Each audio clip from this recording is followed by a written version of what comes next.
નમસ્કાર. અત્યારે લક્ષ્મણભાઈને અચાનક ભેટો થઈ ગયો.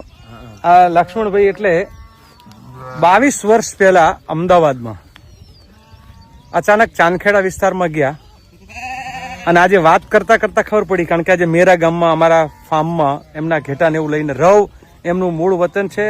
રવના એ નાંગ છે અને અહીંયા અલગ અલગ કેટલા ચારેક ઘેરા છે ને, ચાર ઘેરા છે. એ લોકો બધા અહીંયા આવ્યા છે. વાતચીત કરતા ખબર પડી, મેરાની વાત નીકળી, મારા ગામની વાત નીકળી. એટલે કે મેરાના એક કફુલ દેહી કરીને કફુલભાઈ ચાંદખેડામાં રહેતા હતા, એને ઓળખો તમે? મેરાવાળા ત્યાં ચાંદખેડામાં. અને પછી મેં પરિચય કરતા કરતા કહ્યું કે તમે જેની વાત કરો છો એ મારા બાપુજી.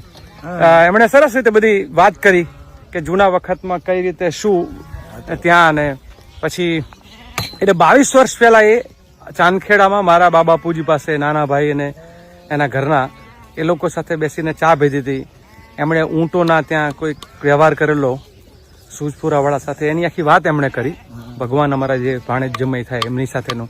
અને એક જૂની યાદ, મને એક અદ્ભુત વાત લક્ષ્મણભાઈની એ લાગે છે. હું લક્ષ્મણભાઈનો છે ને એ વિડીયો તમને ડાયરેક્ટ લક્ષ્મણભાઈ સાથે સંવાદ કરતો હોય એવું બતાવવું છે. લક્ષ્મણભાઈ, તમને આ બધું યાદ કેવી રીતે? એમણે મારા નાના ભાઈના વાઈફ, એની અજાણી સરનેમ છે, અજાણા સરનેમ છે, તો એ ખબર હતી.